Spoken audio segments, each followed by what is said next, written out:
বিভা cafe ক্লাসিক্সে আজ আপনারা শুনবেন প্রসেনজিৎ বন্দ্যোপাধ্যায়ের কলমে দুর্জয় পাড়ুইয়ের গলাতঙ্ক।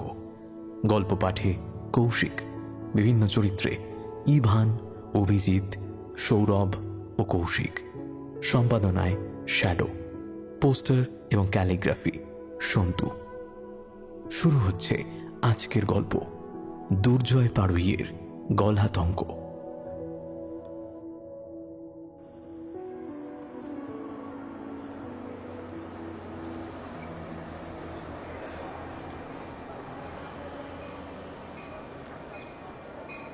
হীরাপুরের রেল স্টেশনের ঘড়িতে এখন 2:20। রোজকার মতো আজও লোকাল ট্রেনটা কর্তব্যপরায়ণ সৈনিকের মতো এসে দাঁড়ালো। এমনিতেই দুপুর, তাই আবার উৎসবের দিন, তাই বুধবার হলেও ট্রেনে ভিড় কমই। কিন্তু তাও যাত্রীদের ধমকের চোটে নেমে আসতে বাধ্য হলো পাগলাটে ভবঘুরে লোকটা। তার পুটলিটাও লোকে লাথি মেরে নিচু প্ল্যাটফর্মটায় ফেলে দিল। লোকটাকে দেখলে করুণা হয় বটে, তবে ট্রেনের যাত্রীদেরও তেমন দোষ দেওয়া যায় না। নোংরায় কালো রঙের খাটো ফুল প্যান্টের রং বদলে বাদামি হয়েছে, বগল ছেঁড়া সাদা ফুল শার্টের রং হয়েছে হলুদ। বড় বড় চুল আর দাড়ি গোফের ধুলোময় জঙ্গলে শুধু চোখ দুটো জেগে আছে। চামড়ায় ছোপ ছোপ ময়লার পোঁচ ধরানো লোকটার পোশাক দুর্গন্ধে ভরপুর। দু পায়ে উঠে দাঁড়ানোরও ক্ষমতা নেই।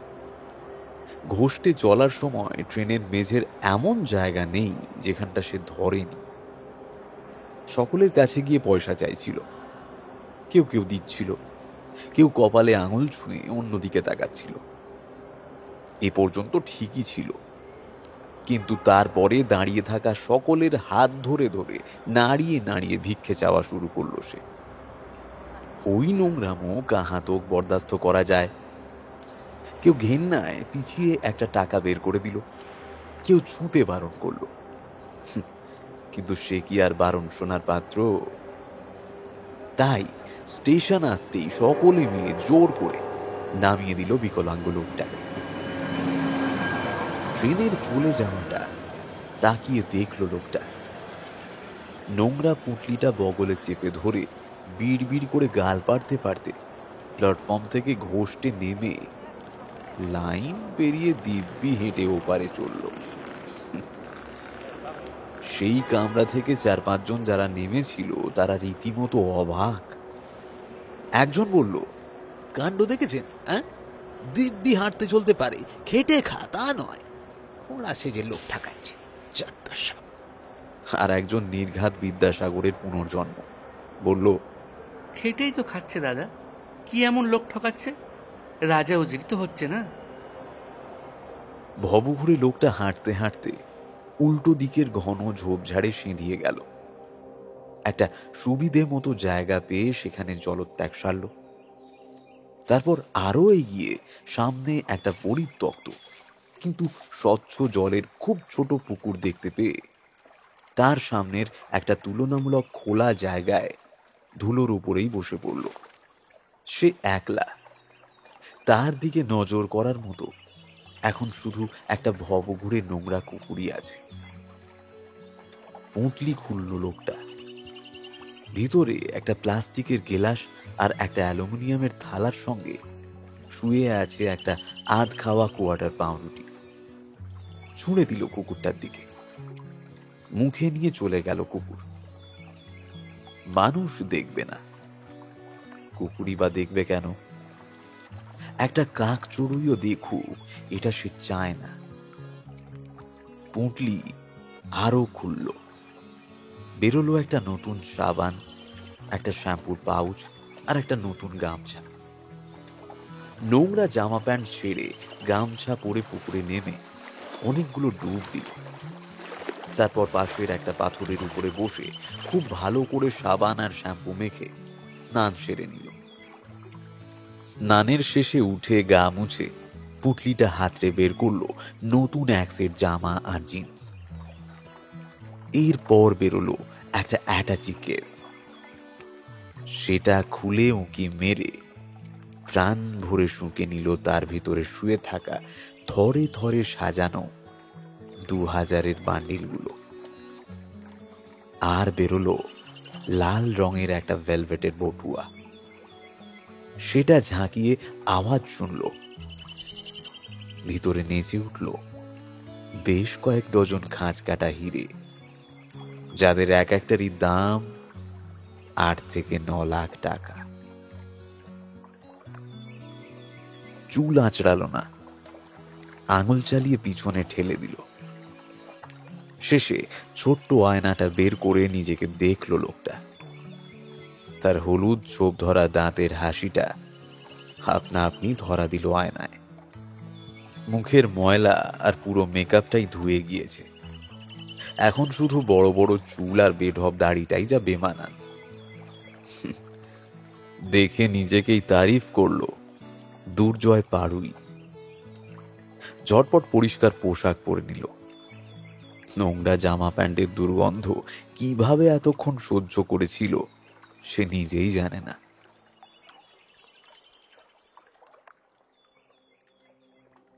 প্রাণ ভয় মানুষকে দিয়ে কি না করিয়ে নেয়, নিজের ক্ষমতাকে এক অসীম উচ্চতায় নিয়ে যায়।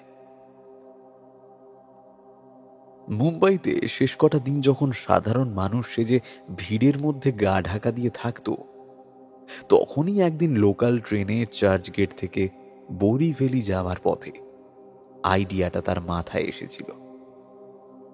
একটা লোক ওরকম পঙ্গু সেজে ঘষ্টে ঘষ্টে চলে ভিক্ষে করছিল। বরিভেলি আসতেই নেমে দিব্যি হেঁটে চলে গিয়েছিল। তা দেখে লোকে নানা রকম মন্তব্য করলেও তার পিছু নেওয়ার সময় বা ইচ্ছে কোনোটাই তাদের ছিল না, থাকে না। দুর্জয় যে সেই লোকটার পিছু নিয়েছিল সেটার কারণ তার ওই নোংরা পোশাক তার খুব মনে ধরেছিল। তাছাড়াও ওর মতো মেকআপ করিয়ে নেওয়া রেফারেন্স হিসেবে কয়েকটা ছবি তোলার ছিল। কিন্তু আধপাগলা লোকটা বড্ড বেয়াড়া। ভালো পোশাকের বদলেও কিছুতেই নিজের নোংরা পোশাক আর পুঁটলি সে হাত ছাড়া করতে চাইছিল না। তাই দুর্জয় সকালে ফিরে গিয়ে রাতে আবার হানা দিয়েছিল লোকটার আস্তানায়, যার হাতে নানা সময় মোট 8টা মার্ডার হয়ে গিয়েছে। সেই দুর্জয় পাড়ুইয়ের কাছে একটা নাম গোত্রহীন ভবঘুরেকে সামান্য কারণে খুন করা কোনো ব্যাপারই নয়। শুধু গুলি করে খুন করতে গেলে বড় বেশি আওয়াজ হবে বলে সে লোকটার গলা টিপে প্রাণটা বের করে দিয়েছিল। তারপর আর বেশি দিন মুম্বাইতে থাকেনি দুর্জয়। গয়নার দোকানে ডাকাতির পর এমনিতেই পুলিশ হন্যে হয়ে খুঁজছিল। তারপর আবার দলের 2 সাগরেদকেও মারতে হলো চোরাই মালের পুরোটাই একা কবজা করবে বলে। মুম্বাই থেকে বেরোনো খুবই মুশকিল ছিল। অতি কষ্টে ভব ঘুরে ছদ্মবেশ নিয়ে একের পর এক লোকাল ট্রেন বদলে বদলে, কখনো দূরপাল্লার ট্রেনের জেনারেল কম্পার্টমেন্টে চড়ে অবশেষে এসে পৌঁছেছে এই হীরাপুরে। শুধু আটাচিটা বের করে নিয়ে নোংরা জামা কাপড় শুদ্ধ বাকি সব কিছু এই পুঁটলিটায় ঢুকিয়ে দিল দুর্জয় পাড়ুই।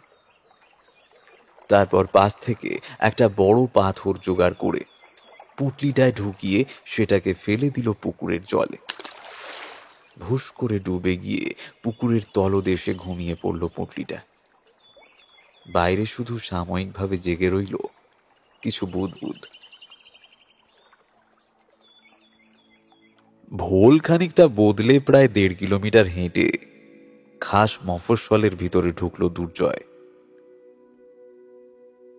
এবার শুধু একটা সেলুন দেখে ঢুকে দাড়িটা কামিয়ে নিলেই কেল্লা ফতে।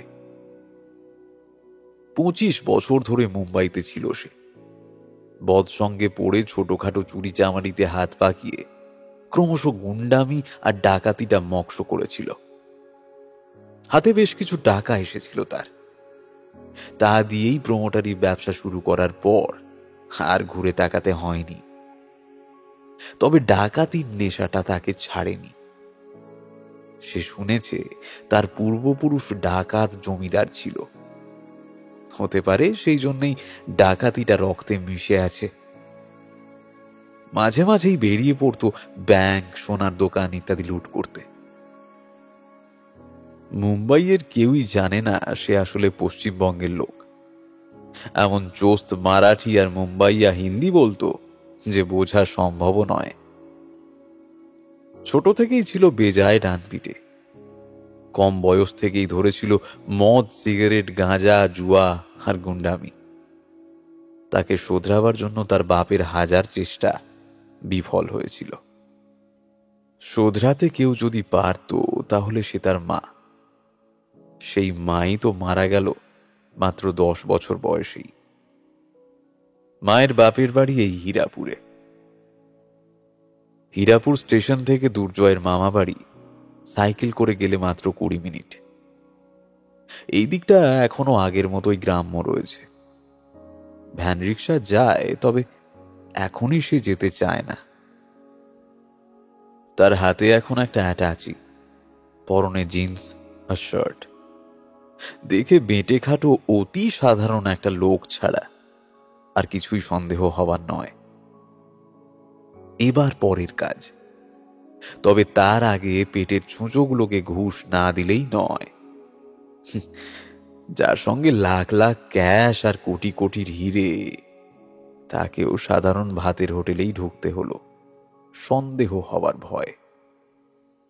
হোটেলের মালিক তখন পাত্তারি গুটোচ্ছে, শুধু ভাত, ডাল আর ডিমের ঝোল অবশিষ্ট আছে। তাই সে খেলো হাউ মাউ করে। প্রায় 2 সপ্তাহ কিছু না খেয়ে বা আধ পেটা খেয়ে আছে। সেটা অবশ্য তার ছদ্মবেশ ধারণের সহায়ক হিসেবেই। স্টেশনে নেমেই মাইকের আওয়াজটা দুর্জয়ের কানে এসেছিল বটে, কিন্তু এখন ভাতের হোটেল থেকে 2 মিনিট হেঁটে একটা সেলুনে ঢুকতেই মালুম হলো যে আজ বিশ্বকর্মা পুজো। কেউই খুরকাঁচি ধরবে না, সবাই খাওয়া দাওয়া আর হই হুল্লোড় করতেই ব্যস্ত। মহা ফাঁ পড়ে গেল দুর্জয়। যত তাড়াতাড়ি সম্ভব গোঁফ দাড়িগুলো বিদেয় করতে হবে, কিন্তু সে যে নিজের হাতে অন্তত দাড়িটা কামাবে তারও উপায় নেই। এক অদ্ভুত ব্যাপার। এত খুনোখুনি করেছে, কত লোকের মাথা ফাটিয়েছে, গায়ে খুর চালিয়েছে, তারই অত্যা নেই। কিন্তু নিজের গায়ে একটু রক্ত দেখতে তো পারেই না। নিজেকে সামান্য চিমটি কাটলেও তার ইঞ্জেকশনের মতো ব্যথা মালুম হয়। বহুবার নিজের হাতে দাড়ি কামাবার চেষ্টা করেছে, কিন্তু সফল হয়নি। আগে তাও সাগরেদরা দাড়িটা আর মাথাটা কামিয়ে দিত। চুল আর মাসাজের জন্য মুম্বাইয়ের বাঁধা কয়েকটা সেলুনই ছিল। এমনকি কয়েক বছর তো একটা পার্লারের ছোকরাদের তার ডেরাতেই ডাকিয়ে চুল দাড়ি কাটিয়েছিল। সকলে আবার আসতেও চাইতো না। এমনিতেই এখন বিকেল 4টে বাজে, সেলুন বন্ধ থাকারই সময়। তার উপরে বিশ্বকর্মা পুজো। হন্যে হয়ে ঘুরতে লাগলো দুর্জয়। এখনো মনে পড়ে তার 6 থেকে 10 বছর বয়স অবধি প্রতিবার শীতকালে হীরাপুরে মামা বাড়ি আসত সে। সকলে কিন্তু তার মামা বাড়ি কৃষ্ণনগর বলেই জানে, তার কারণ তার সৎ মায়ের বাপের বাড়ি কৃষ্ণনগরে। নিজের বয়স 50 পেরিয়েছে। তার সঙ্গে হীরাপুরের সম্পর্কটা মনে রাখার মতো আর তেমন কেউ বেঁচে নেই। এখন তার বাবা মাও নেই। নিজের 2 মামাও গত হয়েছেন। মামাদের 2 ছেলে চুটিয়ে সংসার করছে বলে শুনেছে। 5টা সেলুন দেখা হয়ে গেল, আর সব জায়গারই প্রায় একই হাল। এদিকে এই দাড়ি গোঁফ নিয়ে সে কিছুতেই অতনুদার সামনাসামনি হবে না। যদিও পরিচয় না দিলে, পুরনো কথা মনে না করালে অতনুদা কোনোভাবেই তাকে চিনবে না। তবুও সে নিজেকে নতুন একটা চেহারা দিতে চায়। ভিখিরির দাড়ি গুঁফো চেহারাটা রেখে দেবার ঝুঁকি আর নেওয়া যাচ্ছে না। বরং মুম্বাইয়ের চেহারাটা এখানে কেউই চিনবে না। আর মুম্বাইতে সে মাথা ন্যাড়া করে ডাকত। এখন লম্বা লম্বা কাঁচা পাকা চুল। চুল না কাটলেও চলবে, কিন্তু দাড়ি কামাতেই হবে।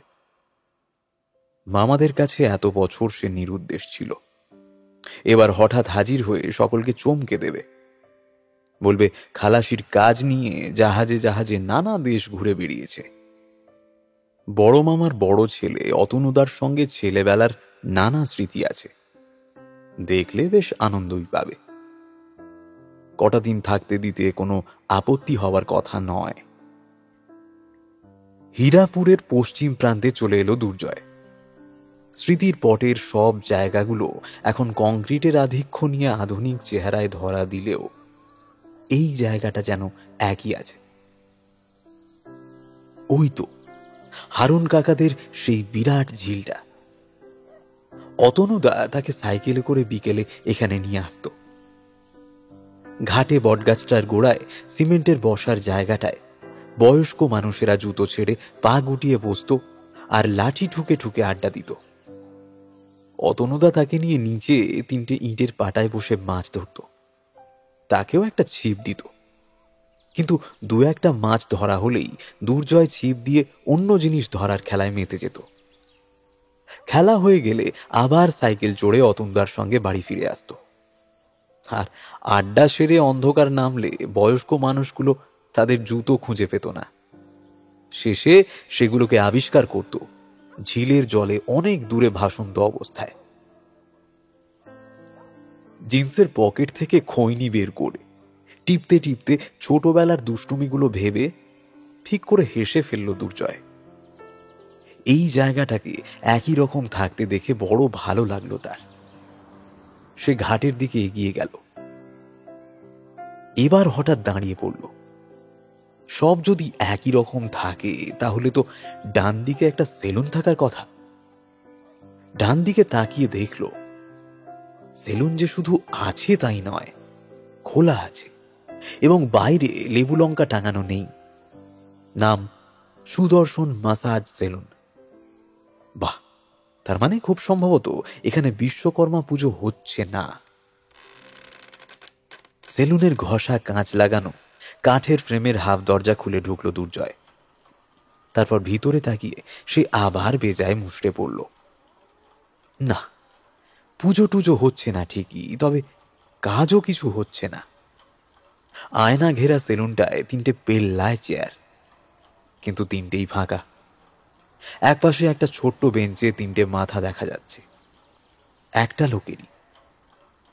অর্থাৎ একজন খুব বয়স্ক মানুষ ধুতি পরে বেঞ্চের উপরে তোলা 2 হাঁটুর মাঝে মাথা গুঁজে বসে আছেন। দুর্জয়কে দেখে তিনি পা দুটো মেঝেতে নামিয়ে রাখলেন। দুর্জয় দেখল চুলদাড়ি কাটার কোনো লোক সেলুনে নেই। যিনি আছেন তিনি খদ্দের বলেই মনে হচ্ছে। মুখ ভরা সাদা গোঁপদাড়ি নেমে বুক ছাড়িয়ে গিয়েছে। দেখে মনে হয় বয়স 90 পেরিয়েছে। মাথায় একটিও চুল অবশিষ্ট নেই। স্বাস্থ্য সম্পূর্ণ ভেঙে গিয়েছে। মুখ দেখলে মনে হয় করটির উপরে কোঁচকানো চামড়া পরানো আছে শুধু। চোখে চশমা নেই বটে, কিন্তু কোটর থেকে কোনো ক্রমে জেগে থাকা ঘোলাটির চোখ দুটো দৃষ্টি মাত্র 10 ফুট দূরের দুর্জয় অবধিও পৌঁছচ্ছে কিনা সে বিষয়ে যথেষ্ট সন্দেহ আছে। এবার দুর্জয় জিজ্ঞাসা করল, কেউ নেই? কাটবে কে? আসুন আসুন, এই তো আমি আছি। আপনি আছেন মানে? আরে আমার দাড়ি কামাবে কে? কর্মচারী টাড়ি নেই নাকি? কর্মচারী আবার কি? করে তো আমার নাতি আর তার বন্ধু। তা বোম্বে থেকে কাজটা শিখে এসে দুজনে মিলে গঞ্জের মোড়ে নতুন সেলুন খুলেছে। সেখানেই থাকে বেশিরভাগ। এখানে আসে মাঝে সাঝে। এই তো একটু বাদেই ছেলে আসবে প্রসাদ নিয়ে। এই দোকানে তো পুজো টুজো হয় না, বছরে আমার কোনো ছুটিও নেই। দুর্জয় ঘাবড়ে গেল। আবার তার রাগও হলো। এই একটা থুতথুরে নড়নড়ে বুড়ো দাড়ি কাটবে মানে? কথা বলছে স্লো মোশনে, কাজও তো তাই করবে। তার উপর হাত তো গাছের পাতার মতো কেঁপেই চলেছে। ইয়ার কি পেয়েছে নাকি? হীরাপুরে এসে এই প্রথম দুর্জয়ের মাথায় রক্ত উঠে গেল। এই কদিন সে অনেক করে নিজেকে বুঝিয়েছে কোনো মতেই তার মাথা গরম করা চলবে না, মাথা ঠান্ডা করে যে কোনো কাজ করতে হবে। কিন্তু তবুও এখন মেজাজটা মাইক্রো ওভেনের মতো চড়াক চড়াক করে গরম হয়ে উঠছে।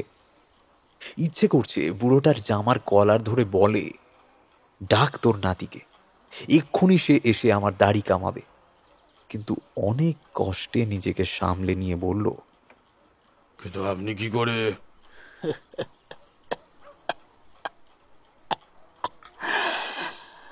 ভয় পাবেন না বাবু, চুপ করে বসে থাকবেন, দেখবেন কেমন মাখনের মতো খুর বুলিয়ে নি।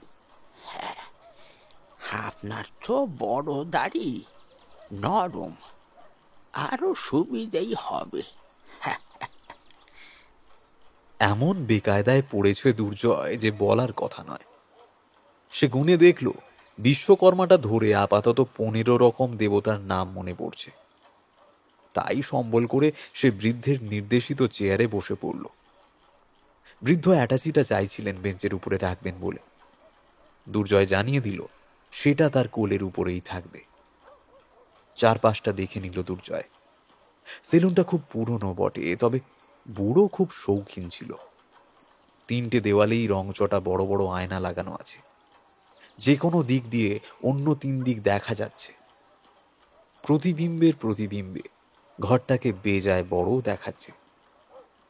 বৃদ্ধ কাঁচি নিয়ে এগিয়ে এসেছেন। প্রথমে দাড়িগুলো একটু ছেঁটে তারপর খুর ধরবেন। মুখ কুঁচকে চোখ দুটোকে চীনাম্যানের মতো করে বললেন, মশাইকে তো এদিকে কোনোদিন দেখেছি বলে মনে পড়ছে না। হ্যাঁ, বহু বছর দেশের বাইরেই জাহাজে জাহাজে ঘুরে বেরিয়েছি। এখানে আমার মামার বাড়ি। একটু সাজগোজ না করে ঢুকলে মামা যদি তাড়িয়ে দেয়।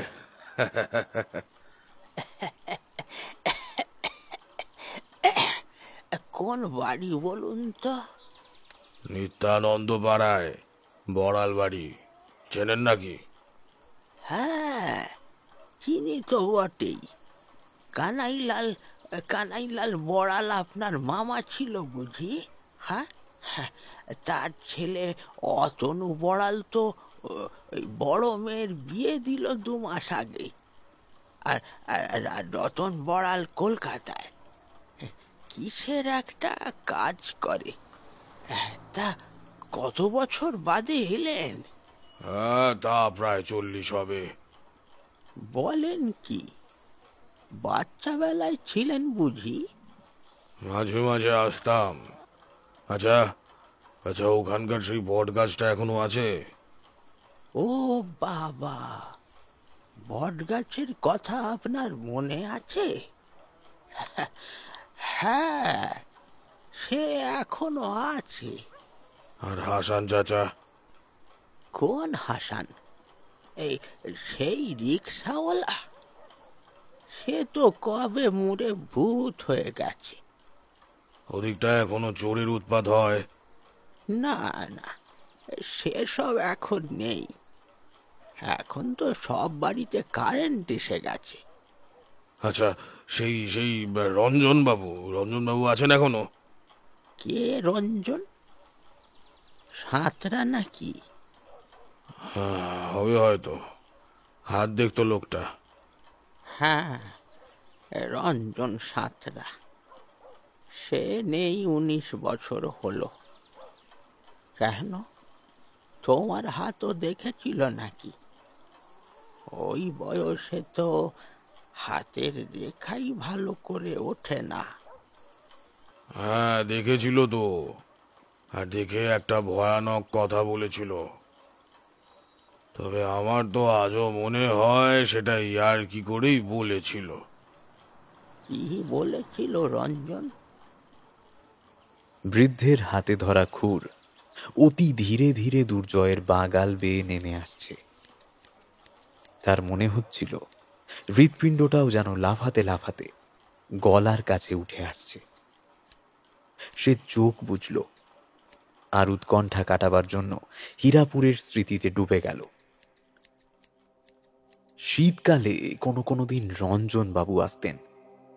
তিনি দুর্জয়ের মামার বন্ধু ছিলেন। কখনো কখনো সকলে মিলে মুড়ি তেলে ভাজা খেতে খেতে মামার বাড়ির লোকেদের হাত টাত দেখতেন। সেই দিনটার কথা এখনো মনে পড়ে দুর্জয়ের। তার মা এগিয়ে গিয়ে রঞ্জনবাবুর কানে কানে কি যেন একটা বলে দিয়েছিলেন।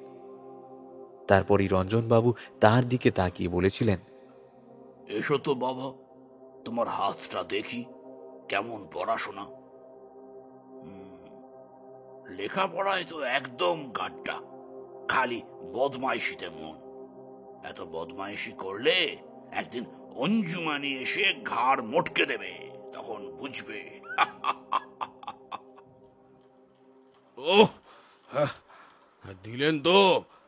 দিলেন তো গলাটা কেটে। হ্যাঁ, না বাবু, কাটিনি। কাটবো কেন?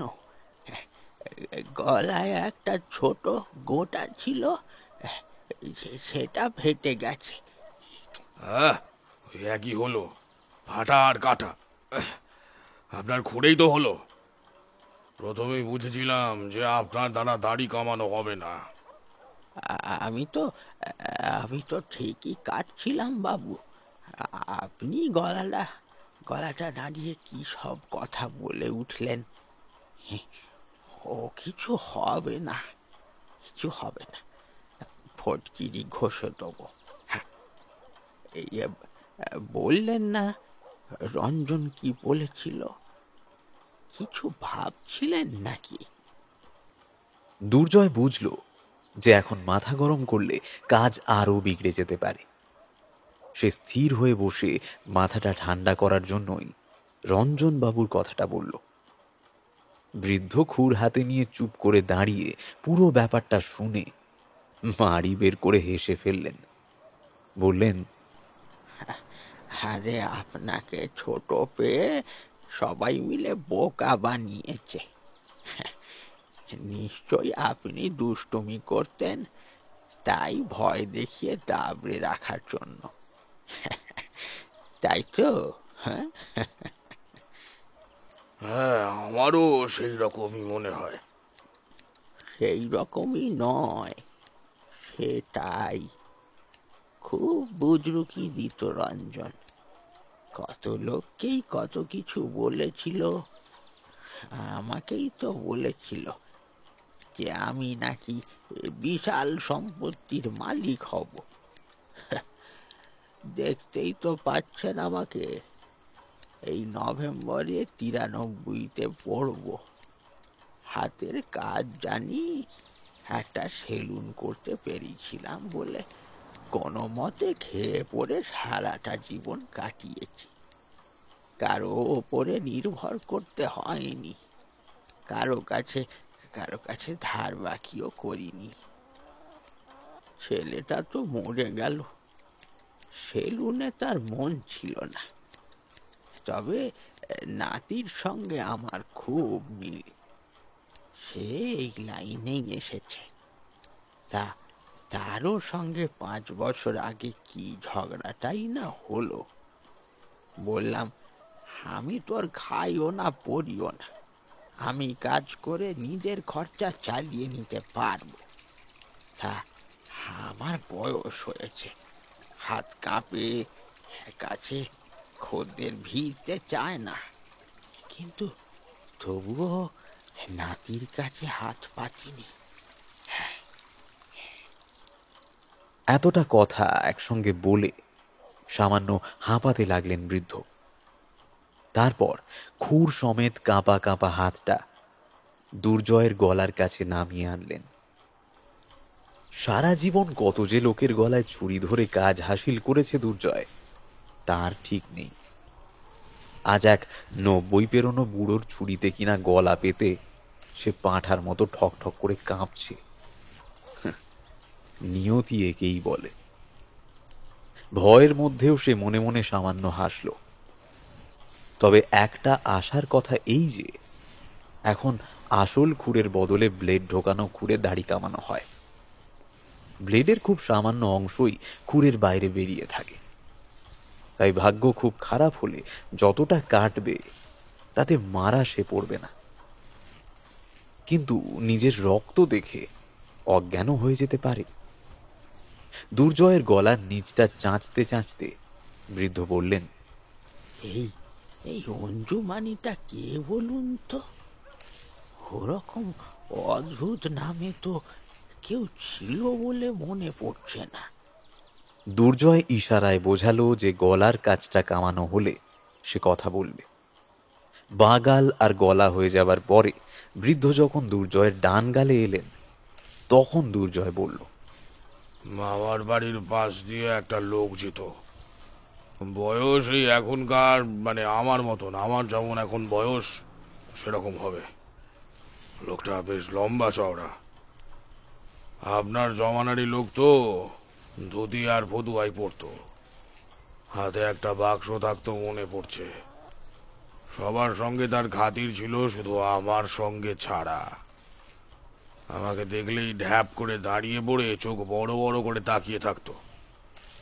মা হয়তো তখন আমাকে খাওয়াতে বসেছে আর আমি আচ্ছা করে মায়ের চুল টানছি। মা বলতো, এই যে অঞ্জুমানি, একে ধরে নিয়ে যাও তো, বাক্সে পুরে রেখে দাও তো। ওরে বাবা! আবার আবার কেটেছে, এবার ডান গালটা। দুর্জয় চেঁচিয়ে উঠতেই বৃদ্ধ দুপা পিছিয়ে গিয়েছেন। আচ্ছা আক্কেল তো মশাই আপনার, বুড়ো বয়সে দাড়ি কামাচ্ছেন, লজ্জা করে না? হ্যাঁ, এই বয়সে মানুষ খুন করবেন নাকি? তিনটে চেয়ারওয়ালা সেলুন আছে, লোকে কোথায় কর্মচারী রেখে পায়ের ওপর পা তুলে খায় তা না, লোকের গলা আর গাল কেটে বেড়াচ্ছেন। ও, 15 টাকা দাড়ি কাটতে নেন তাই না? একটা পয়সাও দেব না আপনাকে, একটা পয়সাও দেব না। বৃদ্ধ ঠকঠক করে কাঁপছেন। এবার তিনি বেঞ্চে বসে পড়লেন। তারপর 2 মিনিট চুপ করে থেকে বললেন, সামান্য একটু কেটেছে, কড়া আর উল্টো দাড়ি তো। আচ্ছা শুনুন, আপনাকে ক্ষতিপূরণ দেব। হ্যাঁ, ক্ষতিপূরণ দিয়ে দেব। বুকে মেলা তোয়ালেটা দিয়ে দুর্জয় গালের রক্তটা মুছছিল। এতক্ষণ গা শিরশির করছিল তার। এই কথা শুনে তার এত হাসি পেল যে 12 আনা মনে মনে হাসা সত্ত্বেও বাকি 4 আনা হট্ট হাসিতে পরিণত হলো। কোটি কোটি টাকার মালিক দুর্জয় পাড়ুইকে কিনা ক্ষতিপূরণ দেবে দিনে 50 টাকা রোজগারে সেলুনের বুদ্ধা নাপিত। অনেক কষ্টে সে হাসি সামলে বলল, আচ্ছা, হ্যাঁ, বলুন বলুন দেখি কি ক্ষতিপূরণ দেবেন। আপনি আমার সেলুনের নামটা লক্ষ্য করেছেন নিশ্চয়ই, মাসাজ সেলুন। বাজি রেখে বলছি, আমার মতো মাসাজ এ তল্লাটে আর পাবেন না। যতই যে দিল্লি, বোম্বে, মাদ্রাজ, হায়দ্রাবাদে গিয়ে শিখে আসুক, আমার হাতের জাদু তাদের নেই। হ্যাঁ, এই বয়সেও বলছি, দাড়ি কামাবার সময় আমার হাত দুটো বুঝতে পেরেছিলেন? এমন নরম হাত কজন নাপিতের দেখেছেন? শুনুন বাবু, আপনি আমাকে দাড়ি কামানোর 15 টাকাটা দেবেন, আমি আপনাকে 15 মিনিটের একটা ম্যাসাজ ফ্রি দেব। দেখবেন আপনার নেশা হয়ে গেছে।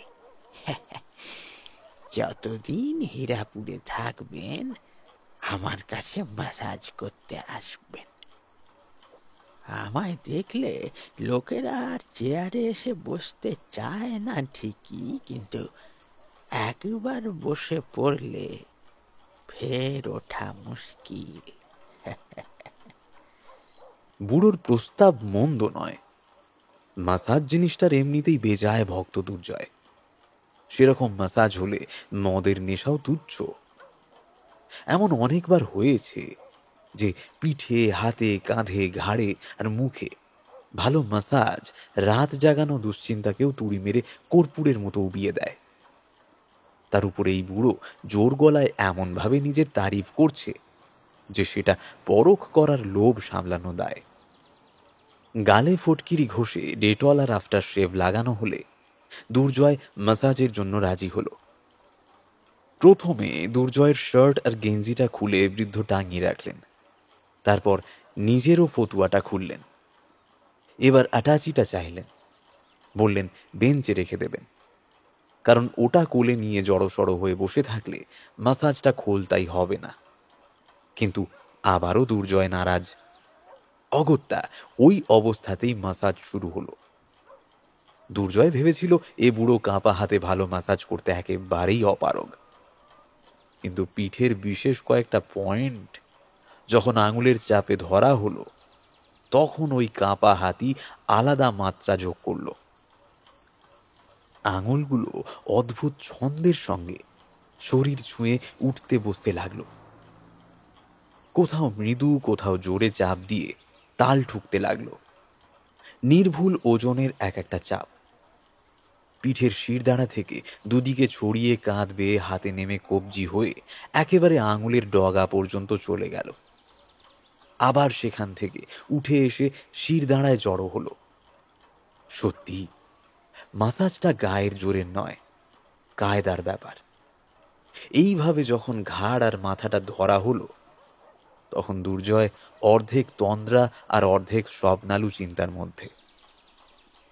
গলা কাটার ফাঁড়াটা কেটে গেছে, এখন তার স্মৃতি আবার ছোটবেলায় নেমে গেল।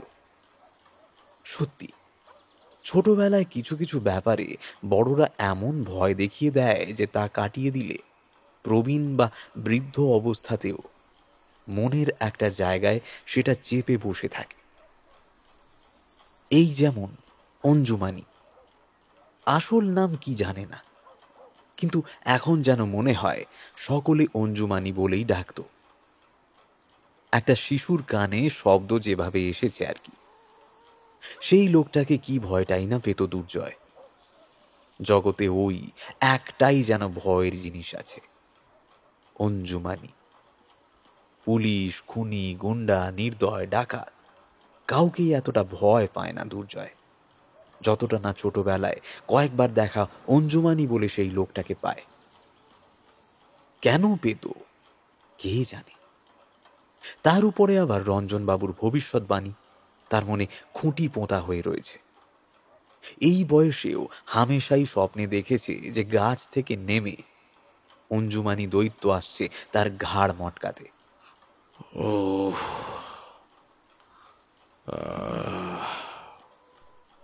কি হলো, লাগলো নাকি? হ্যাঁ, লাগলো তো বটেই, তবে আরাম। এবার এবার বিশ্বাস হলো?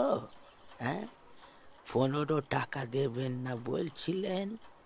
দেখুন, এই মাসাজের কাছে 150 টাকাও কম পড়ে যাবে। হ্যাঁ,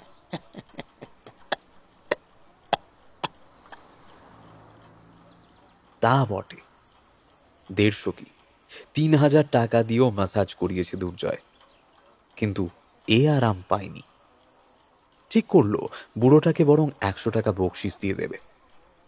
এবার আপনি সোজা হয়ে বসুন, একটা ম্যাজিক টোটকা দেব, দেখবেন স্পন্ডিলাইটিস আপনাকে টা টা করে অন্যদিকে হাঁটা দিয়েছে।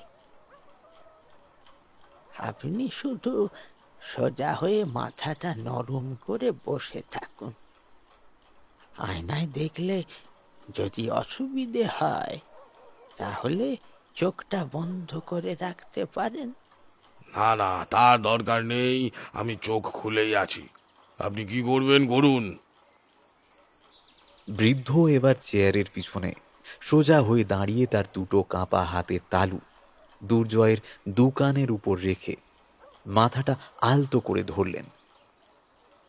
এই ভঙ্গি দেখেই দুর্জয় বুঝল বুড়ো কি করতে চলেছে। এই জিনিস সকলে পারে না। এ হলো ঘাড়ের হাড় ফাটানো।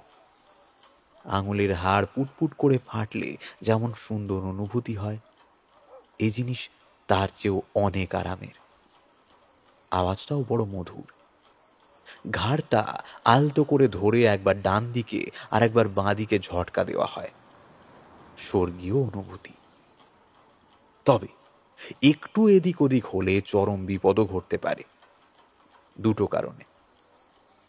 মাসাজের লোক আনাড়ি হলে কিংবা যে মাসাজ নিচ্ছে সে ঘাড় নাড়িয়ে বা শক্ত করে ফেললে। কিন্তু এক্ষেত্রে দুর্জয় নিশ্চিন্ত, কারণ বিগত 12 মিনিট ধরে বৃদ্ধের যে কেরামতি সে দেখেছে তাতে তার উপর পূর্ণ ভরসা করা যেতে পারে। আর সে নিজেও এই জিনিস বহুবার করিয়েছে, কাজেই ঘাড় শক্ত করার ব্যাপার নেই। বৃদ্ধ দুর্জয়ের মাথাটা দুহাতে জুত করে ধরেছেন। এবার তিনি মাথাটা বাঁ দিকে ঘোরাবার উপক্রম করতেই চোখের কোণ দিয়ে বাঁ দিকের আয়নায় এক মুহূর্ত দৃষ্টি পড়াতে দুর্জয়ের হাত পা ঠান্ডা হয়ে গেল। ডান দিকে সেলুনের গেটে তার দিকে বড় বড় চোখ করে ও কে দাঁড়িয়ে? অঞ্জুমানি না? হিমশীতল ভয়ে দুর্জয় ঝটকা মেরে ডান দিকে ঘাড় ঘুরিয়ে দেখল, হ্যাঁ, অঞ্জুমানি তো।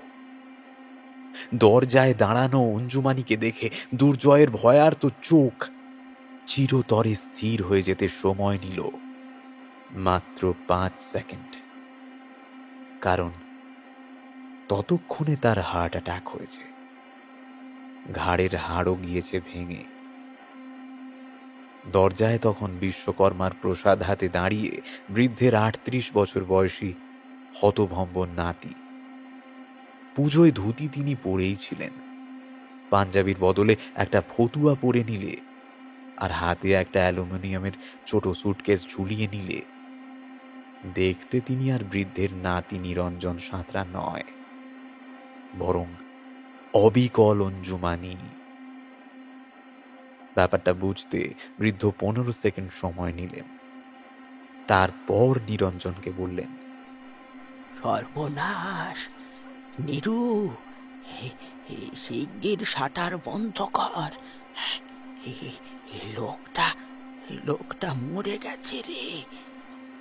সেলুনের ভিতর থেকে তড়ি ঘড়ি শাটার নামিয়ে নিরঞ্জন বললেন, আরে ও দাদু, আরে এই লোকটা এখানে কি করে গো? আরে এ তো বম্বের বিশাল ডন, ছবি দেখেছিলাম। আরে আমাকে কাটিং শেভিং এর জন্য ডেকেছিল, আমি তো যাইনি। আরে আমার একটা বন্ধুকে পাঠিয়ে দিয়েছিলাম। আরে ও দাদু, এই লোকটা এখানে কি করে? নিশ্চয়ই পালিয়ে এসেছে। আসলে দোষটা আমারই।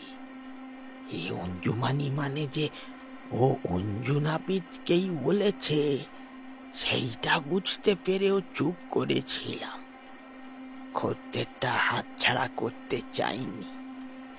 তবে 40 বছর আগে আমি যেমনটি দেখতে ছিলাম তুইও যে তেমনটাই দেখতে হয়েছিস সেটা আমার মাথায় আসেনি।